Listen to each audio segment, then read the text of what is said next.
How on earth street? How on earth street did it come to this street? How on earth did it come to this?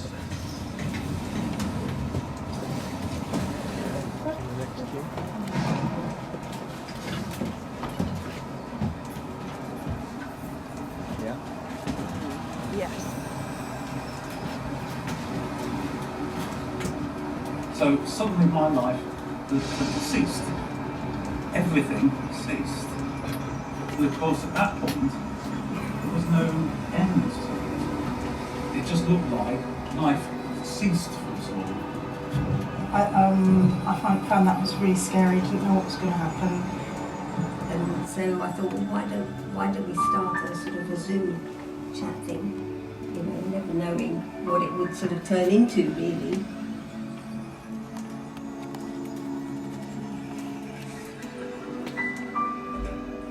I'll tell you a story for you. I saw Bob Marley in 1977 hanging from the rooftops of the Great Mount London for the Palace Road. Not him, me. I had this battle with myself. My father died. She had to get on with her life. And that was pretty hellish. Music got me through it. The transistor radio under my pillow, listening to Radio Carolina, going to the record shop, going to those booths. That meant Saturday morning was, that's all Saturday mornings meant to me.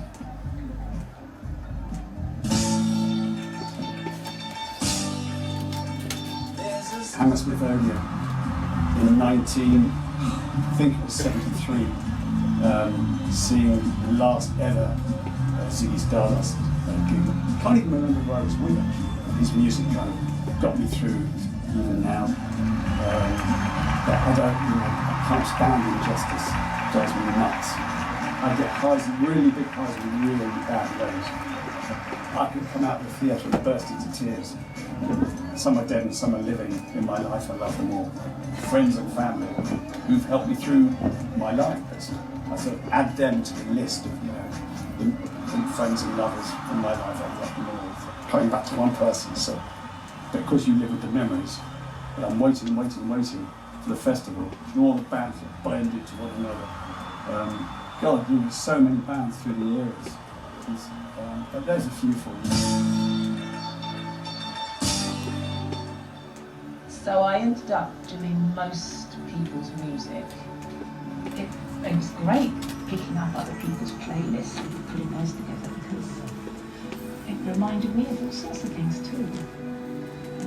So yeah, it was really good, and I've learned a new skill as well. This is amazing. I've never, experienced anything like it. I felt like I was showing a side of myself I haven't shown for years and years, which was wonderful. It was almost like a cathartic, process. But people needed to live something. The level of acceptance here was incredible.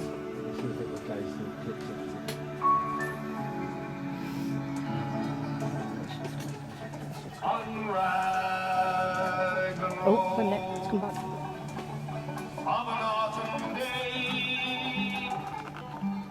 It was the first time I fell in love. I remember I used to walk up and down Raglan Road.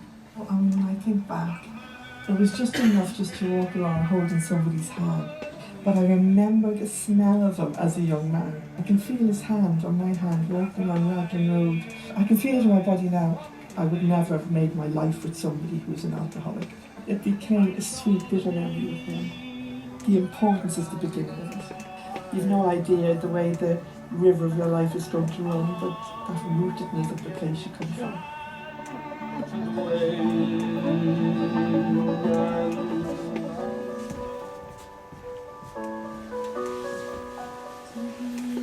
But I love a group of people around the table, but I also love when they go, and then everybody's gone, and you think, I really like my home. Coming back to yourself in your own place. It's like a palette, isn't it, of colours, of people just mingling around. When you're younger, for me anyway, when I was younger, you seem to need, or you seem to want to paint yourself with lots of people. There's friends that are in your life for a while and they leave, and there's friends that you have forever. I know the people I'd walk on fire for. it's like I have nothing like the time that's gone before. And I can sit for half an hour just looking at the butterflies and really relishing the moments, you know, that we have in our lives. Whether it's the first time you hold your child or the first time you lay down with somebody you've fallen in love with, and that kind of richness and, you know, roundedness that holds everything, that holds memories, that holds futures, that holds everything. Here in our bed until the morning comes. I think it's the day my life changed. And my uncle said, look, her eyes are sparkling. And it kind of made me feel really special. And there was that special connection. My mum and dad were loving to us, but not necessarily to each other. You know, he'd sort of got into a habit of being sort of so horrible to her. And she was so unhappy because I've been working up to it for years, literally years, working up to say something to my dad. Which I was begging her to leave my dad. You don't get divorced, it's the worst thing you could possibly do. He had something, he had a chip on his shoulder. Well, we know where we're going, but we don't know where we're going. I love that song because it makes me feel so happy because it just summons this immediate picture of driving on the Karakoram highway on the way to Kathmandu, and I was on a bus with 15 other like-minded people. We started off complete and utter strangers. As we were coming over the highway, the sun was rising. You see Kathmandu in the distance, a double-decker bus coming on a dusty sort of highway. But every time I hear that music, it just transports me right there to that point in the highway, coming into Kathmandu with all my lovely, beautiful, close friends, and sort of happy, sort of sad. And we've become such close friends. You know, we were going our separate ways. You know, there was that special connection. Driving on the Karakoram highway on the way to Kathmandu. That was because of the new year for me, and I've not stopped travelling since. The world's massive, but it's also very small. Well, we know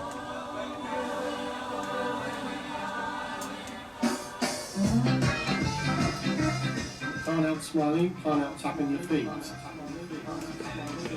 You're having fun and making music. There's a lot of bad stuff in the 80s. Grasp onto the simple but fun things. That was a good time. 1 second of the deck, that's pretty old.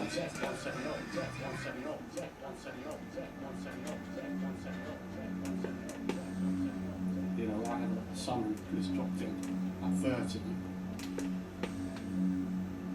How fundamentally do you get through that? You're trying to use your strength of your love.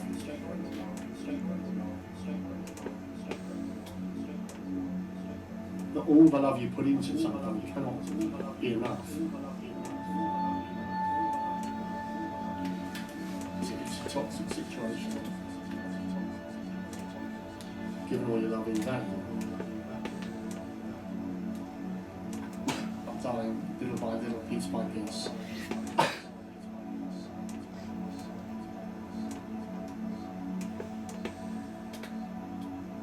So yeah, you feel like the world's not going to go on. How did I get here then? Because this is not me. Sometimes your soul gets shredded. You have to live. Really, otherwise you just stop.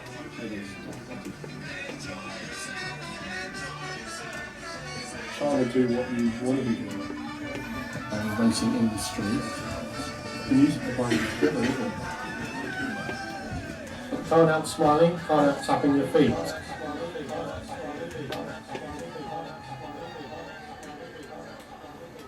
First, we will introduce new restrictions in the most affected areas, specifically those parts of London, the South East and the East of England, which are currently in Tier 3. Another shipping forecast issued by the Met Office at 2343 on Saturday the 18th. There are warnings of gales in all areas except Trafalgar. The general synopsis at 1800, low 200 miles south of...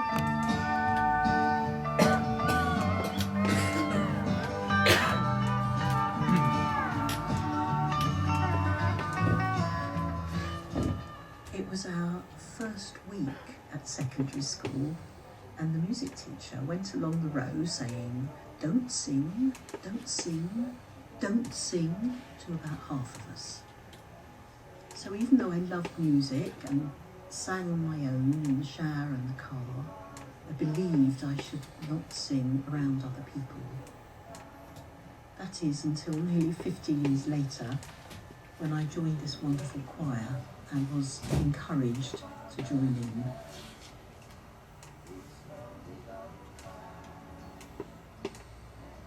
I have been meditating twice a day for over 40 years now, and this is another thing that really helps me with my life.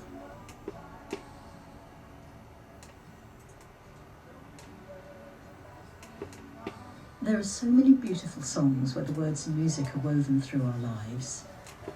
When I'm asked what I'm most proud of, I would have to say My Three Children. I chose the song Teach Your Children as it makes me think about them. We've gone through some really tough times and challenges, but I feel so proud of the people they've become. I really want to always be able to say to my children, I've tried to do whatever I can so life is as good as it can be for you. And I want to support you always to be the best you can be.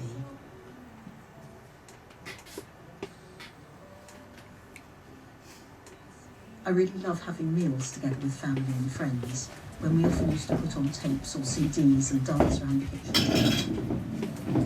I love sharing music, going to concerts and gigs together, going to dance and ballet, and just getting lost in the costumes and the music, just as I used to do with my own mum. Handing traditions down through the family. Teach your children, teach your parents well. Don't you ever ask them why. If they told you, you would cry. So just look at them and sigh. And know they love you.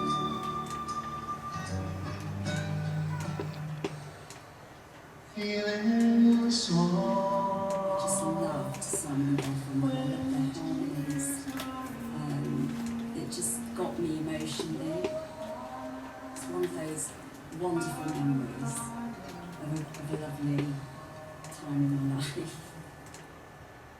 Some of my fondest memories are of the times in between the rehearsals when we were just all together and we were all playing. It was just a really joyful time. It was just wonderful, and also, playing in the orchestra at the time, that feeling of togetherness and bonding.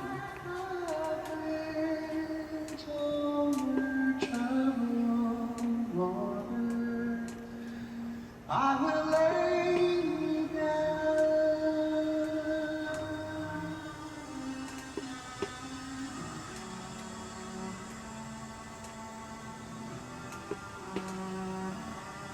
When I was 13, I was supposed to go and see Jacqueline du Pré play the Cello Concerto.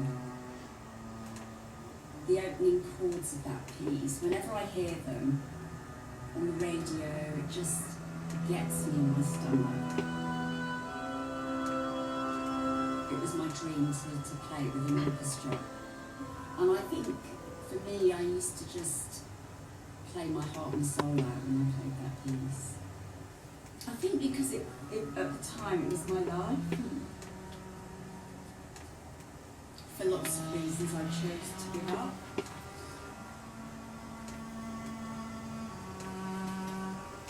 I don't regret it, but I do wish I could pick the cello up and play like that again.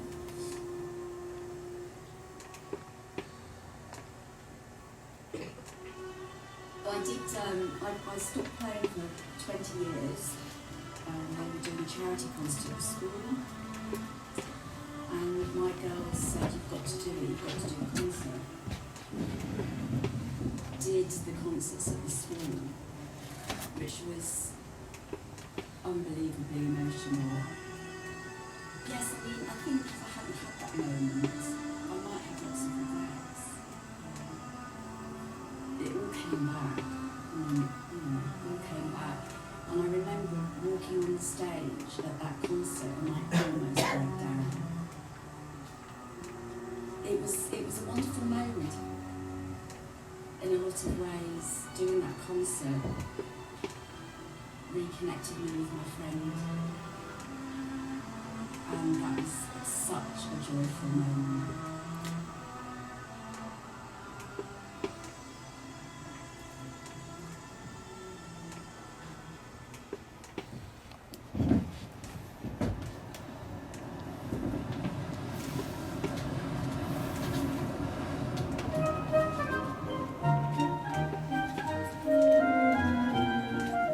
Most of the time, I'm quite sort of bouncing and happy that the moment it started to play, the flip-flop started to move.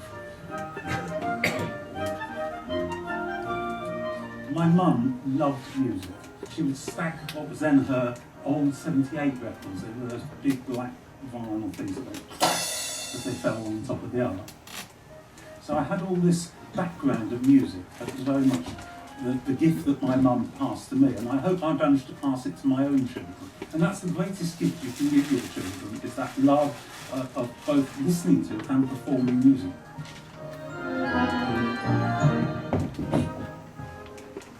I first started teaching back in 1975, and they had an old record player, never seen it once, put the music on and sit there, and they just went, and it was all done.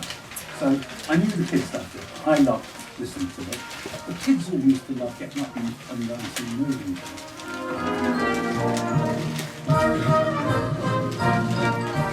And Helen and I were quite late getting together. I actually first met her when I moved up to Barnet.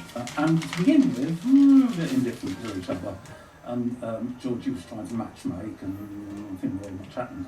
And in the end, she gave up, and we went, actually, we quite like each other. So we went away on holiday together to Crete, and we all came together. And we got married in December, and David was born in August. So it all happened over less than a year. Much to the shock of both our mums, of course.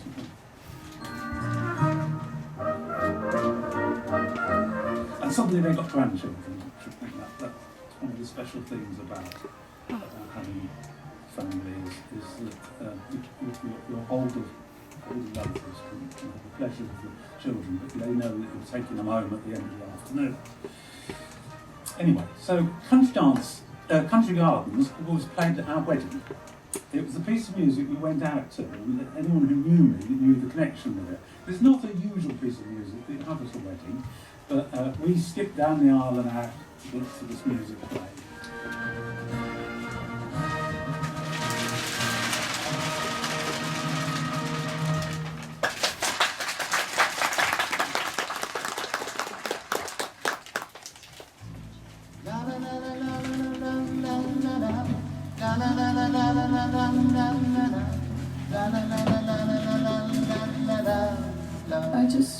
Those words is like remembering her as a child and her smile. But she was just like this massive ray of sunshine because she was such an amazing, good child. And everything kind of did go wrong that could go wrong. And now, 20 years down the line, we're still battling with it all. And it's still really hard. It's really hard, but yeah, just trying to be strong. Still kind of battling with it all. I think I was just trying to save her, but I couldn't. It just went so wrong. So, and now I just want it to go right. So then I start writing letters and thinking, well, at least she'll read them, and at least she'll know I'm there and I love her. And she told me that she never read them. She never read them. And I think if she had read them, we wouldn't be 20 years down the line stuck. I didn't get through to her. She never read them. We have to keep communicating.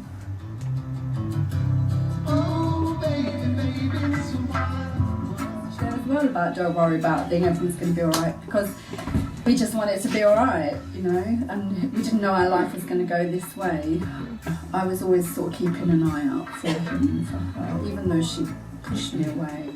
Kind of keep that kind of communication open. But in a way, I might be sort of looking quite little and all the rest of it, but I'm like a Rottweiler.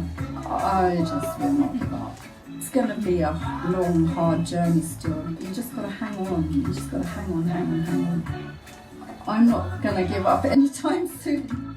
Rise up this morning, smile with the rising sun. I was sitting on the sofa listening to the radio, and that was a particular song I remember, and it just sort of stayed with me all my life. Because you could just go out onto the green and there were always children to play with. 6 weeks holiday and there were children to play with. I didn't get that at home, and I missed it. Catch a falling star and put it in your pocket, never let it fade away. I had company there. We went raced round on our scooters. The love may come and tap you on the shoulder. And next door to my grandparents' bungalow, they had a television. So every afternoon they draw the curtains and it watch children's hour. Ragtag and Bobtail and Andy Pandy and Wooden Tops and Bill and Ben. What I always wanted to do. So I came up to Trent Park Training College when I was 18. Spent 3 wonderful years there. Catch a falling star and put it in your pocket, never let it fade away. So I sort of put down viola, but the music teacher said no, so I learnt the double bass and had a wonderful time alongside the teaching, playing most evenings in amateur dramatics, concerts, once down the West End. Just in case you feel you are nobody dressed up. We just went in our work clothes and played atrociously. So the next night, the conductor, he was there, bow tie, full black, white, and all the orchestra were in their black, and we played brilliantly for the rest of the week. And the first night was a shambles. Nobody said anything, but you have to be in the right clothes to play. My double bass is in a very sad state now. It has to be glued together.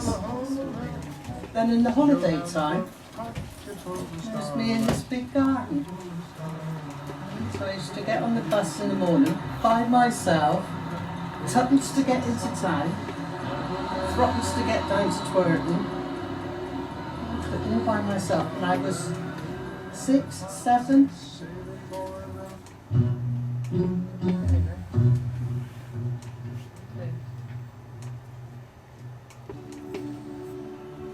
There was so much deep sharing, really deep sharing. The pain of some people's early lives, the pain of their latter lives for different reasons. And yet the laughter as well, because in everyone's story there was okay, but there was always something that was really, light as well. Yeah, they're lovely people, there's no way about it. They're lovely because they love each other. And it happened without anybody saying it. Well, that's something to grasp, it just grew.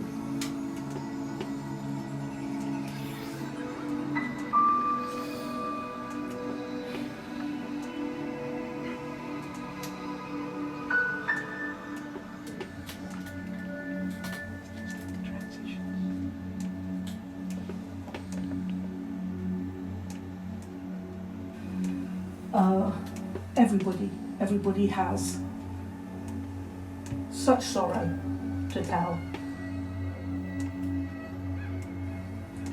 I didn't have any words.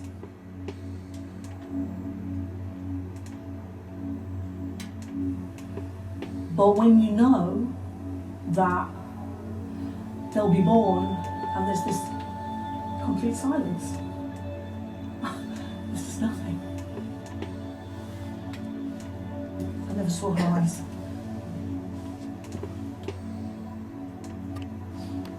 You don't take things for granted when you lose a baby.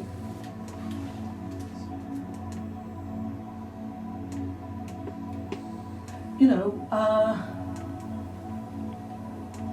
this is part of life, and somehow it's wrong not to have that.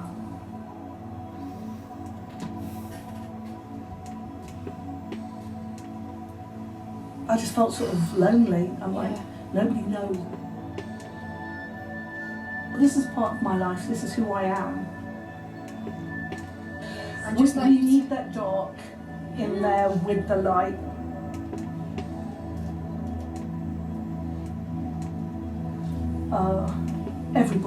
Everybody has such sorrow to tell.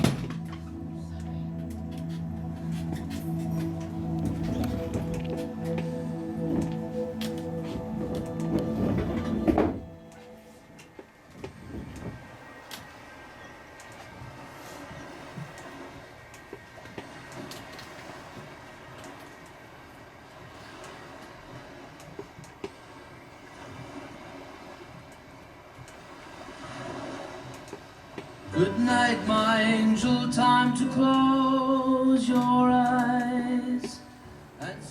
So that was my sister, and that was the song that made me think of her at her deathbed. I was kneeling by my sister, Maureen, who was dying of liver cancer. And what do you say, thinking of this song, those first lines, good night, my angel. I just wondered what she was hoping for. It healed everything that she'd ever known.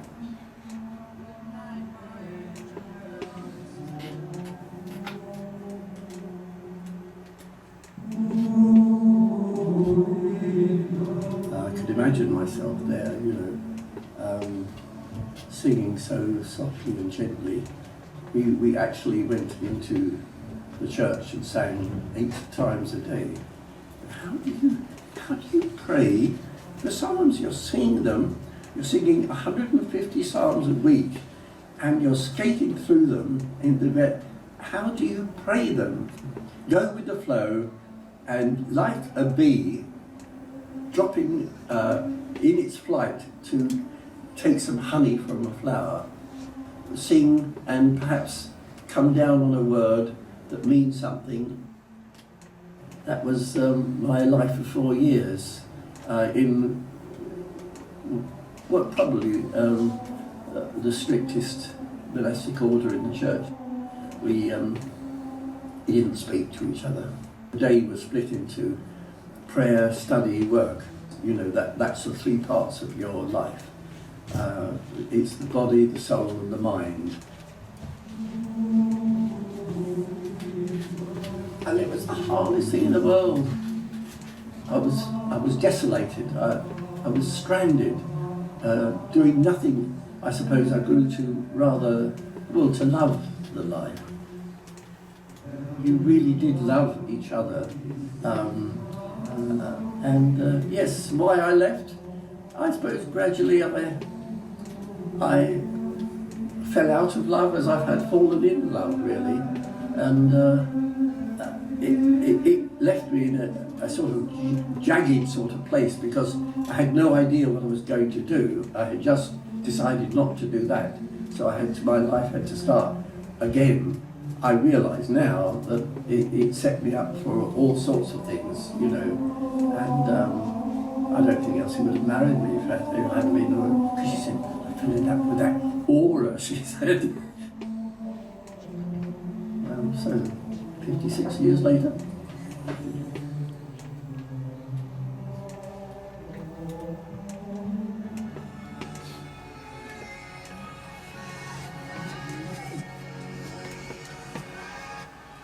I had a marriage that broke up.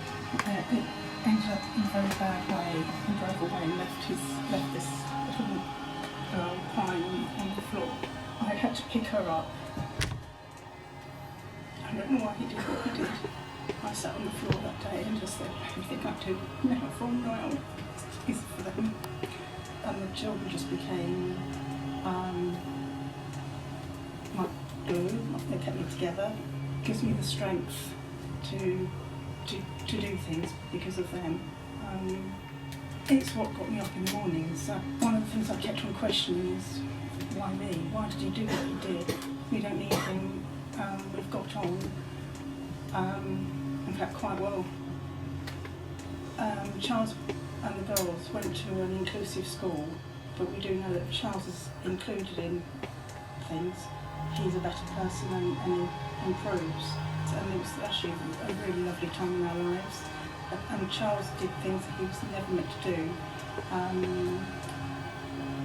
We didn't think Charles was going to live past his first birthday, so to see him walk and do what he's done, it was incredible. And 28th of July 2000, he walked unaided, and it was like, I can't believe it.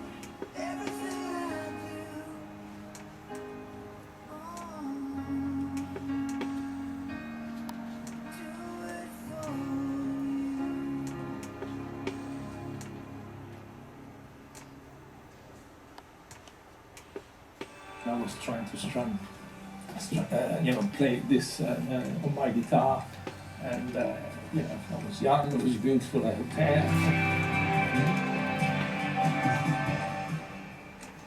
Life can be quite tough at times. You just make the most of this life because you only get one. Missed opportunity throughout life when I should have taken it easy. Day after day, things grind me down and it doesn't quite work all the time. But, things don't always go as bad as we fear they might do. I've got a good life. I really have a good life, and I should remember that. You can truly do something for somebody else, and now let's make the best of today. So you are in a good place, in a good time.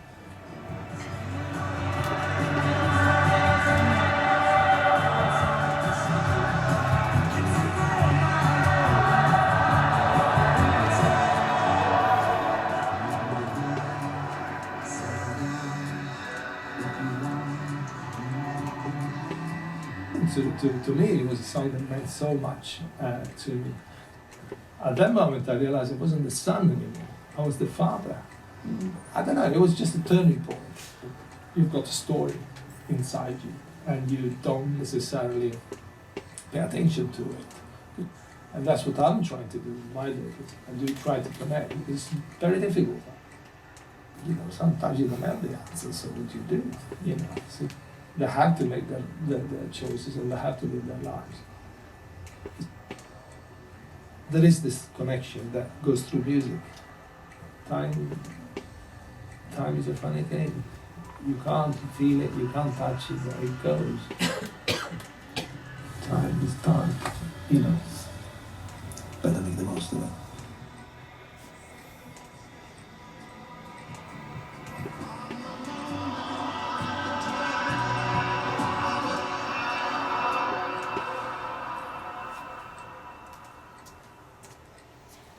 My sisters meant everything to me. They were, to me, like gods. Really, each one such a remarkable person. And I was a sweet brother. My brother should have been the actor. He would have been a great actor. He had an amazing voice that just went out. Mom, and you took me to a very orthodox, Muslim wedding, and I'm in a miniskirt. He always said, I trust my daughters. You go and have, the best life you want. And they were just amazing parents. And we fought, we loved, we laughed, we loved so much in our lives.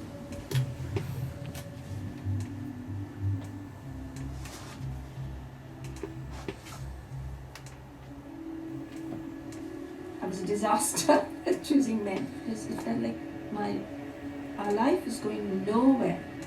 And it was like, just going, like swimming with the tide with your boots on. You know it's wrong, but you still go. And I had nobody. I had no one in this country. I was only working part-time in a department store, and all this time I was, the wheels were turning in my head. How do I support 2 children? Nobody's coming into our house telling us what to do.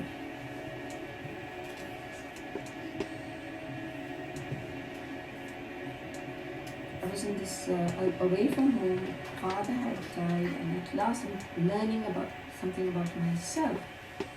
And that's when I met, first time I fell in love. Like all the wonderful, wonderful feelings of falling in love brings forth. First time, and how I can remember it, 60 or 70 years on. I don't know. I did mention this, I still can feel it, like blood rushing, blood rushing through your veins. There's going to be a warm feeling and flutter, and flutter your stomach and your heart flutters when you see somebody coming in. But I truly loved him. Maybe he didn't love me as much as I did. But I felt that, gosh, better to have loved like that in every life than not have loved like that at all.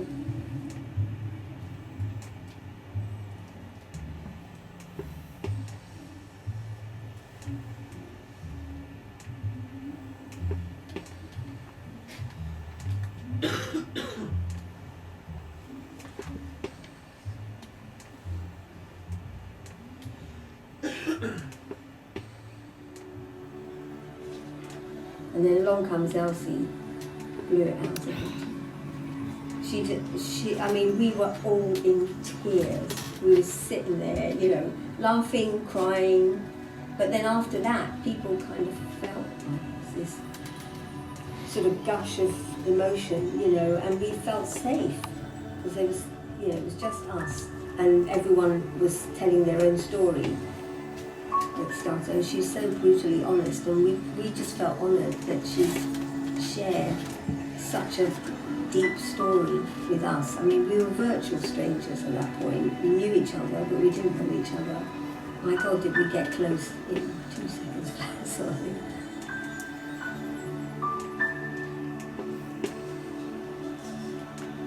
Singing their hearts out to this All You Need Is Love.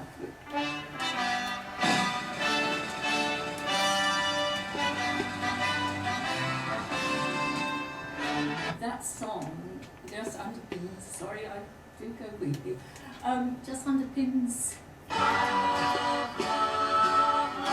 what life's all about. The love that I've received is what's carried me through my life. My family were besotted by the goose. It was capturing a sort of happy time. It captured that sense of, just joy, really, just joy. How do I describe her? She was an incredibly gentle person.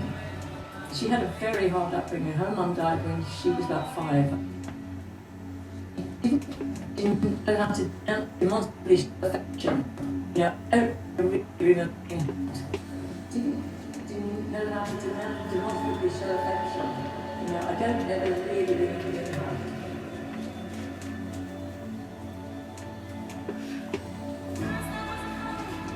I just couldn't believe what I was saying, but I said, I know that I'm a stronger, deeper person because of my mental illness. And so it's not only about surviving, it's about how things that seem awful sort of shape you. when I think what Paddy, how he stood by me, he didn't walk away from me. And the love the children showed me.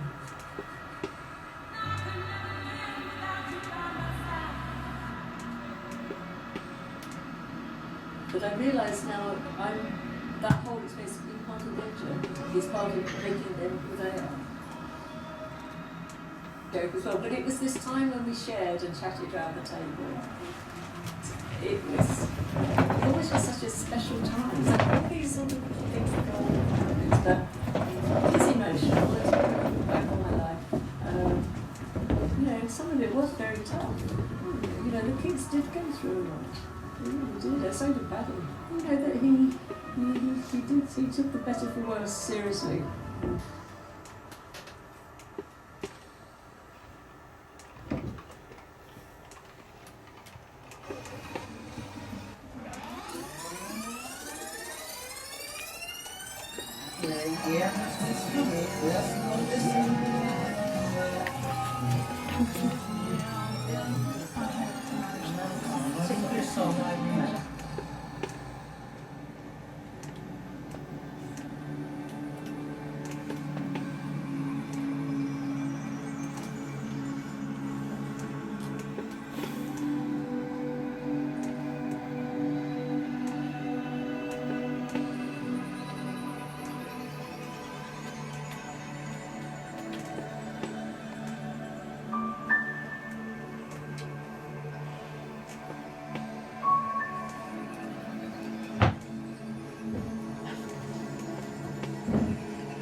And that's the greatest gift you can give your children, is that love and losing them.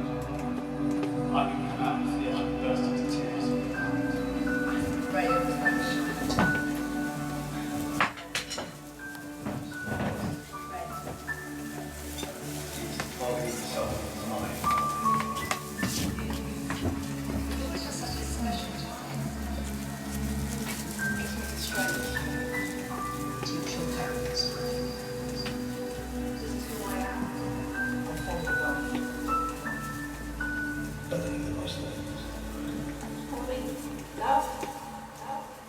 The music ties together.